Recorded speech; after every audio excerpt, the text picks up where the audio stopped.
Hello people, this is your channel CATV and इस video में हम फटाफट कॉस्ट ऑडिट को रिव्यू करेंगे। एक वन ऑफ द सब्सक्राइबर का जो है कमेंट आया था कि कॉस्ट ऑडिट पे एक वीडियो बनाने का। ये जो चार्ट्स है हमको पता है, ये रिनोन्ड फैकल्टी के चार्ट से साथ ही साथ जो है पर्टिकुलर ये नोट्स है, हम चार्ट और नोट्स को रिलेट करके पढ़ लेंगे। सबसे पहले जो है कॉस्ट ऑडिट में आते हैं कॉस्ट रिकॉर्ड।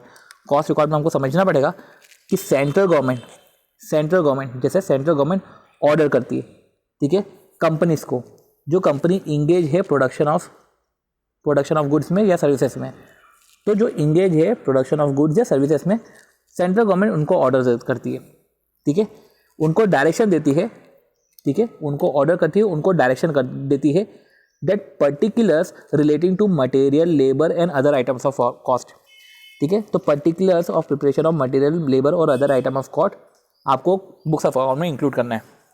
तो सेंट्रल गवर्नमेंट डायरेक्ट करेगी क्लास ऑफ कंपनीज को जो इंगेज है प्रोडक्शन में या इंगेज है सर्विसेज में, उनको डायरेक्ट करेगी कि आपको पर्टिकुलर्स प्रिपेयर करना है in respect of material, labour and items of cost, ठीक है। या जो आपको जो पर्टिकुलर्स प्रिपेयर करना है ये CRA 1 में करना है। अभी जो सेंट्रल गवर्नमेंट डायरेक्शन दे रही है, याद करना कि सेंट्रल गवर्नमेंट डायरेक्शन देती है, ना तो कंपनी डायरेक्शन देती है, ना तो रजिस्ट्रार डायरेक्शन देता है सेंट्रल गवर्नमेंट, और ना तो कैग डायरेक्शन देता है, सेंट्रल गवर्नमेंट डायरेक्शन देती है, ठीक है। सेंट्रल गवर्नमेंट क्या करती है, रेगुलेटरी बॉडी से कंसल्ट करती है। रेगुलेटरी बॉडी से कंसल्ट करती है वो रेगुलेटेड बॉडी जो कॉन्स्टिट्यूटेड है अंडर स्पेशल एक्ट, उनसे कंसल्ट करती है, ठीक है, और डायरेक्शन देती है, ओके। डायरेक्शन देती है कि आपको कॉस्ट रिकॉर्ड्स बनाने हैं CRA 1 में, ठीक है। आपको स्लो लग रहा हो तो प्लीज़ मल्टीप्लाई बाय 2 करके इंटू 2 करके आप बाकायदा फटाफट उसको देख लेना, ठीक है। तो अपन ने क्या पढ़ा, क्लास ऑफ कंपनीज को। अब क्लास ऑफ कंपनीज कौन होती है, क्लास ऑफ कंपनीज के लिए हमको समझना पड़ेगा ये रूल 3 की कंपनीज, मतलब कंपनी इंक्लूड फॉरेन कंपनी, तो कंपनी में फॉरेन कंपनी भी कवर है, साथ ही साथ टर्नओवर उसका more than equal to 35 crore होना चाहिए। तो वही company include foreign company, production of goods में इंक्लूड प्रोडक्शन ऑफ गुड्स कर रही है, सर्विस कर रही है, वो भी अपन समझेंगे। तो फॉरेन कंपनी है जिसका टर्नओवर 35 करोड़ या उससे ज़्यादा है, ठीक है। तो हैविंग टर्नओवर 35 करोड़ या उससे ज़्यादा इमीडिएटली प्रीसीडिंग फाइनेंशियल ईयर में, ठीक है, उनको कॉस्ट रिकॉर्ड इंक्लूड करने हैं अपने बुक्स ऑफ अकाउंट में।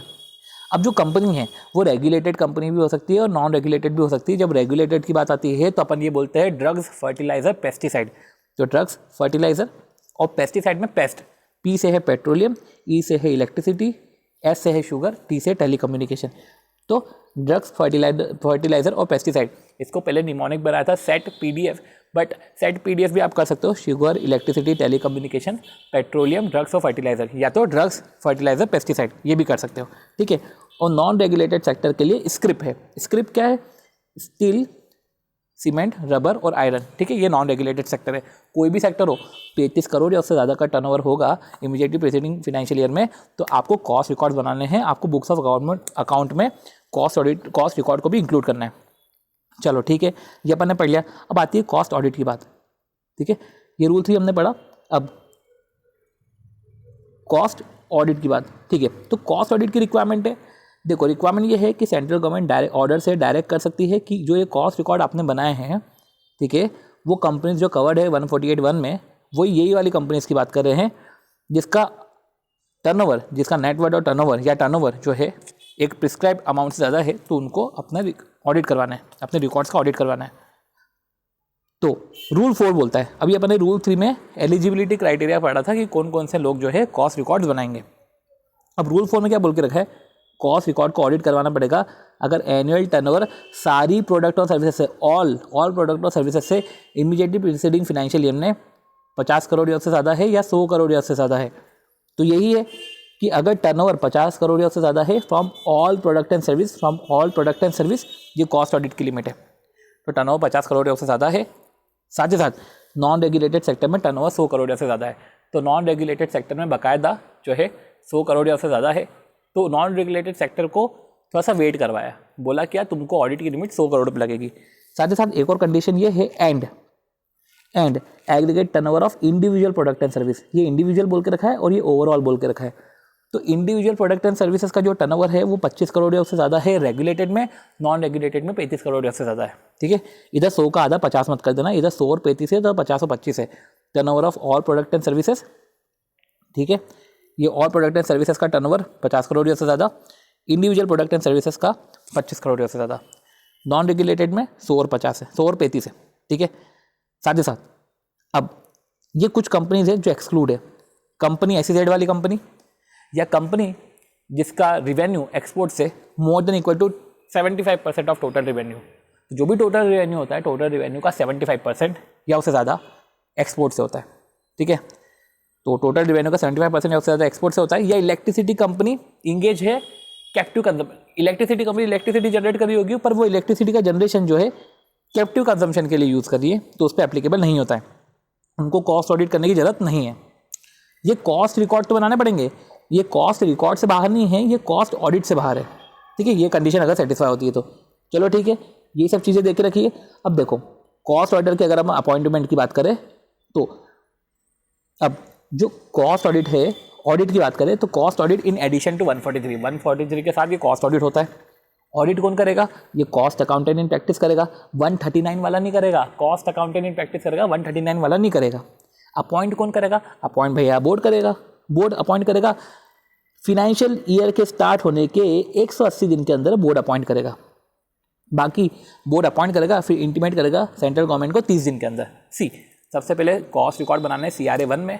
दूसरा, बोर्ड ने अपॉइंट किया है कॉस्ट और अकाउंटेंट इन प्रैक्टिस को, तो फिनेंशियल ईयर के 180 दिन में अगर उसने अपॉइंट करा है तो साथ ही साथ अपॉइंट करने के बाद इंटीमेट करना पड़ता है सेंट्रल गवर्नमेंट को CRA 2 में।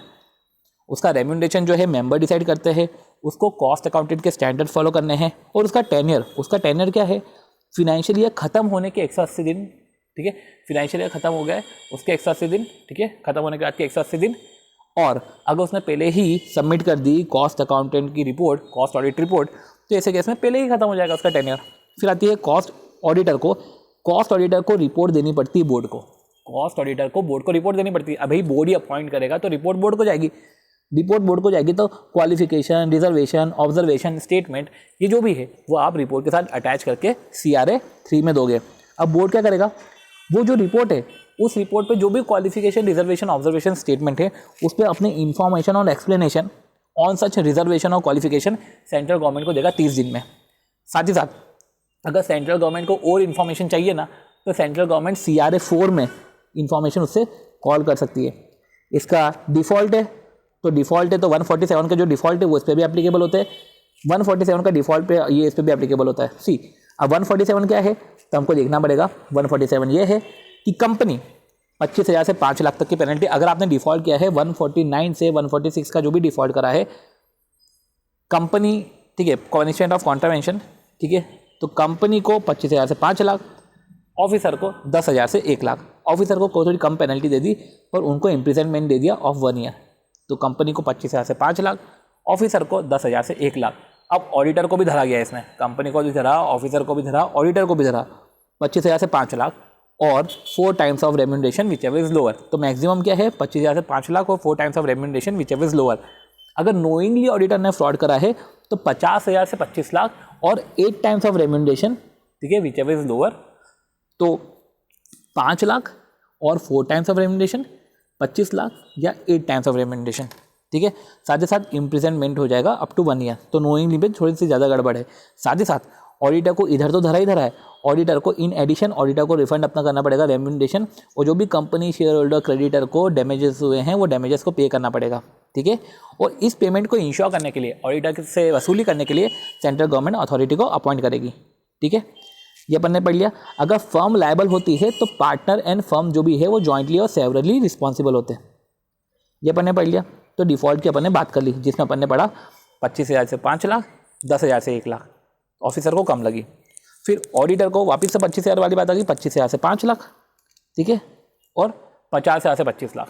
तो वो इंपॉर्टेंट है समझना। और 5 लाख में 4 टाइम्स ऑफ रेम्यूनरेशन और 25 लाख में 8 टाइम्स ऑफ रेम्यूनरेशन की बात करी है। साथ ही साथ इम्प्रिजनमेंट भी होगा। ये अपन ने पढ़ लिया डिफ़ॉल्ट का। इसका रिमूव करना है तो बोर्ड इसको रिमूव करेगी, कैजुअल वैकेंसी भी बोर्ड फिल करेगी 30 दिन के अंदर। इस तरीके से कॉस्ट ऑडिट की सारी बातें इधर होती है। जब कॉस्ट ऑडिटर को अपॉइंट करते हैं तो जैसे अपन रूल 4 में बोल के रखा है ना कि रूल 4 में जब ऑडिटर को अपॉइंट करते हैं तो रूल अब हमको उससे एक रिटर्न कंसेंट चाहिए कि हम आपको अपॉइंट करें, आप अपना कंसेंट दे दो।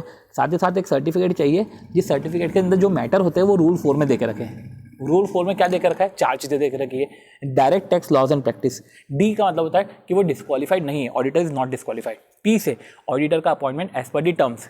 एल से ऑडिटर का appointment as per the limits, और पी से जो भी पेंडिंग प्रोसीडिंग्स है वो डिस्क्लोज करी है true and fair, true and correct manner में। ठीक है, ये अपन ने पढ़ा, ये DTLP ये हो गया हमारा। इस तरीके से हमारा कॉस्ट ऑडिट नोट्स में तो ओवर हो जाता है।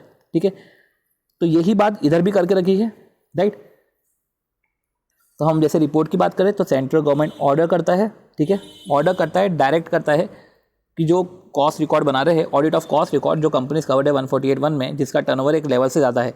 जब अपन रूल 4 में पढ़ा था कि जिनका annual turnover all product and services में रेगुलेटेड में 50 करोड़ है, नॉन रेगुलेटेड में 100 करोड़ से ज़्यादा है, साथ ही साथ aggregate turnover of individual product and services है तो 25 करोड़ और 35 करोड़ है।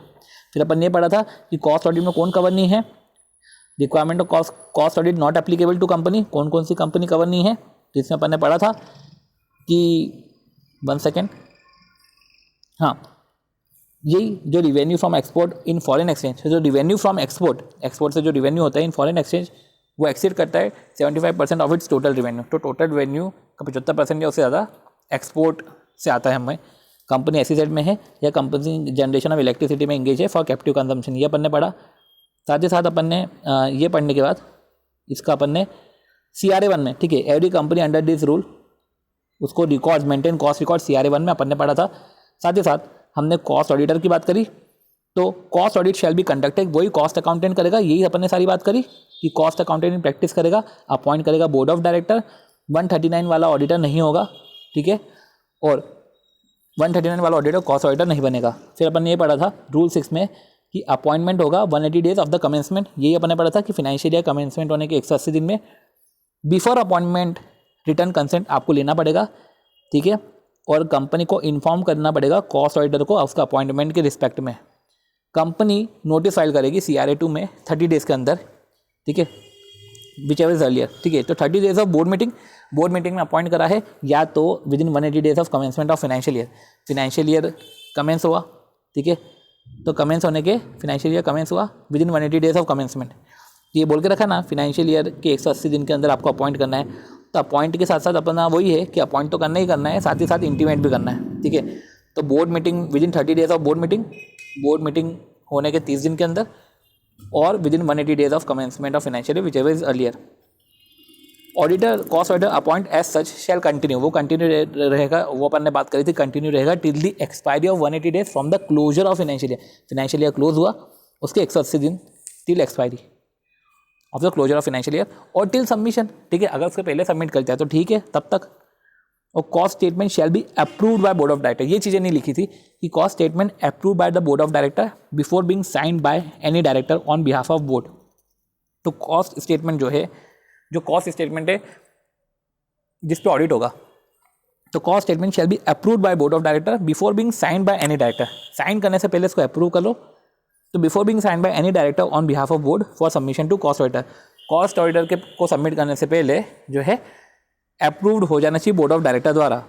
तो यही हमने लिखा है कि cost audit on approved and signed cost statement. तो कॉस्ट ऑडिट किस पे होता है? Approved and signed cost statement में।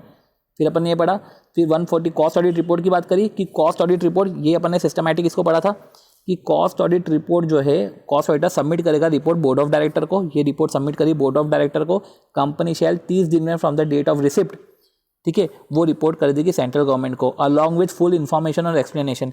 तो ये जो रिपोर्ट करी सेंट्रल गवर्नमेंट को करी, ठीक है, रिसिप्ट ऑफ रिपोर्ट के अंदर रिसिप्ट जैसे रिसिप्ट हुआ 30 दिन के अंदर हमने जो है फर्निश करी रिपोर्ट सेंट्रल गवर्नमेंट को फर्निश करी विथ फुल इन्फॉर्मेशन एक्सप्लेनेशन। साथ ही साथ कॉस्ट ऑडिटर को सबमिट करना पड़ेगी रिपोर्ट CRA 3 में, ये अपन ने पढ़ा CRA 3 में रिपोर्ट सबमिट करनी पड़ेगी। कॉस्ट ऑडिटर फॉरवर्ड करेगा ड्यूली साइंड रिपोर्ट, फिर कॉस्ट ऑडिटर जो है फॉरवर्ड करेगा duly signed report to board of director within 180 days. ये जो साइन करेगा रिपोर्ट, फॉरवर्ड करेगा report to board of director within 180 days of closure of financial year. तो वही है कि विद इन 180 डेज तो आपको जो है from the closure of financial year आपको सबमिट ही करना है। अगर इससे पहले सबमिट करा, जैसे ही आपने सबमिट करा आपका टेन्योर हो जाएगा खत्म, ठीक है। पर अगर आपने इसके पहले ही सबमिट कर दिया है तो आपका पहले टेन्योर खत्म हो जाएगा।